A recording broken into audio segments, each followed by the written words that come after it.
All right, let's take a look back in history to this day 30 years ago when Microsoft abandoned its effort to buy personal finance software company Intuit. Now, the saga has started about 7 months earlier in October 1994 when Microsoft announced a $1.5 billion stock deal for Intuit in what would have been the biggest purchase ever in the then burgeoning PC software industry.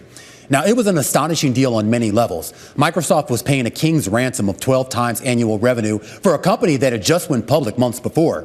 Furthermore, Microsoft had just settled an antitrust investigation into whether it was using its dominant market share to illegally buy up or crowd out competition. That's key. Microsoft, which already controlled almost all of the market for PC operating systems, was becoming a buzzsaw in its thirst to expand into application software. Failing or severely hobbling, WordPerfect, DBase, Lotus 123, Quarterdeck, Stacker, you name it, Microsoft slayed it or bought it. In 1991, Intuit looked like it was next for the meat grinder when Microsoft unveiled a competitor to Quicken called Money. Now, what it didn't count on was an Intuit CEO who was ready for a fight and a Justice Department that was on its last nerve. Intuit fought back, initially by lowering the price of Quicken.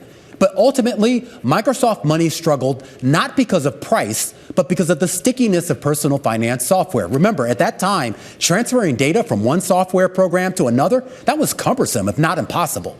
So if you had already set up your personal finances in Intuit's Quicken, or filed your taxes through TurboTax, or set up small business payroll through QuickBooks, you would really need a compelling reason to go through the hassle of switching. Now, Microsoft got that lesson with Money in 1991. It got it again in 1993 when it released a competitor to QuickBooks called Profit, and again with TaxSaver in 1993.